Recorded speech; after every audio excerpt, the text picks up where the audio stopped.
வணக்கம் மக்களே. நம்ம கம்பேக் சீரீஸில் இன்றைக்கி டே 2. இன்றைக்கி ஃபயர் டேடா அப்படின்னு பயங்கர மோட்டிவேஷனோடு எழுந்து வந்து பார்த்தா எங்கள் அம்மா சாம்பிராணி போடுறேன்னு கொட்டாங்குச்சியில் ஃபயர் விட்டுருந்தாங்க. அப்படியே பாடி வெயிட் சிக்கனை போட்டு பாரம்பரிய காஃபியும் போட்டு ப்ரீ ஒர்க் அவுட்க்கு ஒரு ஸ்மால் கற்பூரவல்லியை கதம் பண்ணிட்டு ஜிம்முக்கு போய் வதம் பண்ணலான்னு ஃபீனிக்ஸ் எடுத்துகிட்டு கிளம்பிட்டேன். ஜிம்முக்கும் இடைப்பட்ட தூரத்தில் இயற்கை காட்சிகள் சூழ மோட்டிவேஷன் முளைக்கிற மாதிரி சில பாடல்களை தட்டி விட்டேன். அதே ஃபோர்ஸோட ஜிம்முக்குள்ளேயும் போயிட்டேன். இன்றைக்கி டே 1 ஆஃப் ஸ்ட்ரென்த் ட்ரைனிங்கிறனால கொஞ்சம் ஃபோர்ஸை குறைச்சிட்டேன். பொதுவாக ஜிம்மில் எழுதப்படாத ஒரு ரூல்ஸ் இருக்குது.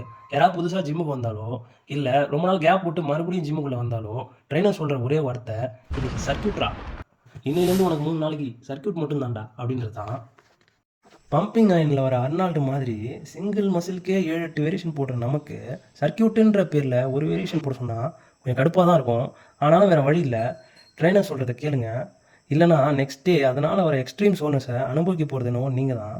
நான் இன்றைக்கி சர்க்கியூட் தான் போட்டேன். ரொம்ப நாளைக்கு அப்புறம் ஒர்க் அவுட் பண்ணுறதுனாலையும் என்னவோ இல்லை சம்மர் ஸ்டார்ட் ஆனதுனாலையும் என்னவோ என் வேர்வை சுரப்பிகள்லாம் ஆக்டிவேட் ஆகிட்டு இருக்குது. ஜிம்மை முடித்த கையோட 1 hour வாக்கிங்கும் போயிட்டேன். வாக்கிங் போயிட்டு குளத்தங்கரையிலே உட்காந்து ஒரு ராகி கூழும் போட்டேன். அருமையாக இருந்துச்சு மக்களே. வீட்டுக்கு போனதும் 2 எக்கை போட்டு பிரேக்ஃபாஸ்ட்டை முடிச்சுக்கிட்டேன். லஞ்ச் இன்றைக்கி இதுதான்.